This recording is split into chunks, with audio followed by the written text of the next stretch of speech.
नमस्कार साथियों, आप सभी का इन्फॉर्मेशन वाला इस चैनल पर स्वागत है। दोस्तों, इस यूट्यूब चैनल पर सभी जानकारी एकदम ऑथेंटिक और सही होती है, क्योंकि मैं जो भी इन्फॉर्मेशन बताता हूँ वो मैं प्रूफ के साथ बताता हूँ। तो चलिए आज क्या है खास देखते। दोस्तों, यूनियन ने भेजा लेटर सीधा गृह मंत्री को, यानी कि अमित शाह जी को यूनियन ने लेटर भेजा जीडीएस की मांगों के लेकर। जीडीएस की मांगे को होंगी मंजूरी, क्योंकि गृह मंत्री को भेजा गया है लेटर। तो क्या होंगे मांगों के लेकर सवाल, और लोकसभा चुनाव 2024 का असर पड़ेगा क्या, इस वीडियो में सभी जानकारी देने वाला हूँ। और वीडियो एंड तक जरूर देखना, मैं प्रूफ के साथ बताने वाला हूँ। तो आप नए हो तो चैनल को सब्सक्राइब करके वीडियो को ज़्यादा से ज़्यादा शेयर करें। तो चलिए बिना किसी देरी के आज की वीडियो की तरफ बढ़ते हैं। साथियों, यह लेटर दो यूनियन ने मिलकर भेजा गया है गृह मंत्री को, यानी कि ऑल इंडियन ग्रामीण डाक सेवक यूनियन यानी कि AIGDSU और नेशनल यूनियन ऑफ ग्रामीण डाक सेवक यानी कि NUGDS। इस दो यूनियन ने मिलकर गृह मंत्री को लेटर भेजा है 28 तारीख को, यानी कि 28/12/2023 को यह लेटर भेजा गया है गृह मंत्री को, अमित शाह जी को। तो चलिए इसमें क्या है पढ़ते हैं। सेवा में श्री अमित शाह जी, माननीय गृह मंत्री, भारत सरकार, नई दिल्ली।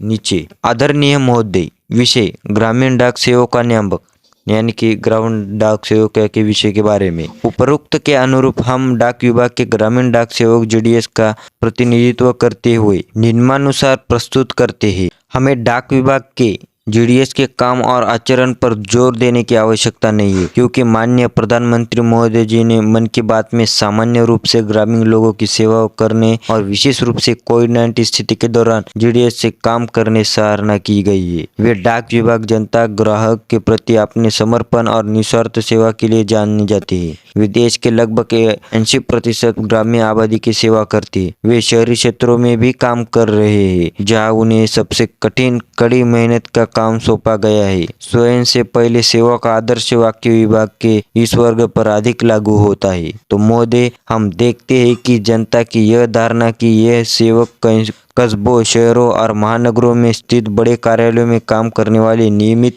या विभागीय कर्मचारियों की तरह स्थायी कर्मचारी है। हकीकत में वे सबसे अधिक शोषणकारी नियमों और शर्तों के तहत प्रति घंटे के आधार पर काम पर लगाए जाते हैं। उदाहरण के लिए, किसी गांव या शहर में ब्रांच पोस्टर को ब्रांच पोस्ट ऑफिस के लिए अपने खर्च पर आवास उपलब्ध करना होता है। विभागीय कर्मचारी के विपरीत ये वे मकान किराया भत्ता, टीए, शहरी प्रतिपूरक भत्ता आदि के पात्र नहीं है। शहरी क्षेत्रों में स्पीड पोस्ट वितरित करने के लिए वे रखरखाव के लिए किसी भी भत्ते के बिना अपने स्वयं वाहन का उपयोग करते हैं, और ईंधन की खपत के लिए मुआवजे की एक छोटी राशि दी जाती है। यानी कि वो बोल रहे हैं सभी किराया, रूम का किराया, बीओ के भाड़े का यानी कि किराया, वो सभी अपने स्वयं खर्चे से देते हैं। और ईंधन यानी कि जो भी पेट्रोल वो डीजल लगता है गाड़ी को लेटर बांटने में आने में तकलीफ जाती है, वो सभी सहन करते हैं। इसलिए वाले में यहाँ पर लिखा गया है। आगे क्या है देख। यह लेटर 3-4 पेजेस का है, यानी कि इसमें से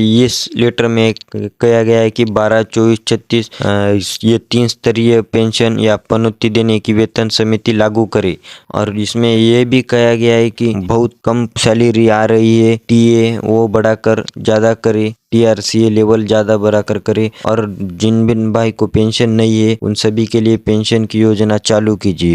तो अब मेन टॉपिक की तरफ बढ़ते हैं। हम मांगों का चार्ट देखते हैं। सबसे पहले ये देखो साथियों, सबसे पहले मांग है 8 घंटे काम और पेंशन सहित सभी लाभ प्रदान करे, यानी कि 8 घंटे की ड्यूटी करे। दूसरा, नियमित कर्मचारियों के समान 1/1/2016 से TRC का 12, 24, 36 वर्ष की सेवा पूरी करने तक निर्धारण और वरिष्ठ नागरिकों के लिए वेटेज वृद्धि या समयबद्ध वित्तीय उन्नति के सहित कमलेश चंद्र समिति की सभी सकारात्मक सिफारिशों का तत्काल कार्यवाही, यानी कि 12, 24, 36 लागू करे 1/1/2016 से TRC के दौरान। और समूह बीमा कवरेज को 5 रुपये तक बढ़ाए, यानी 5 लाख रुपए तक बढ़ाए। जो भी 1.5 लाख है वो 5 लाख रुपए तक बढ़ाना। विभागीय कर्मचारियों के साथ समानता में GDS ग्रेजुटी में वृद्धि, यानी कि ग्रेजुटी में GDS की वृद्धि 180 दिन तक की सेवतीय छुट्टी को आगे बढ़ाना जुर्माना का और उसका नकदीकरण करने का यह भी मांगे के लिए आवाज उठाई गई है। नीचे सभी प्रोत्साहन योजनाएं प्रणालियों को समाप्त करें और जीडीएस द्वारा किए गए सभी कार्यों और आईपीबी पीएलआई बचत योजनाएं और उनकी कार्यभार को मूल्यांकन में शामिल करें, यानी कि मूल्यांकन में शामिल करें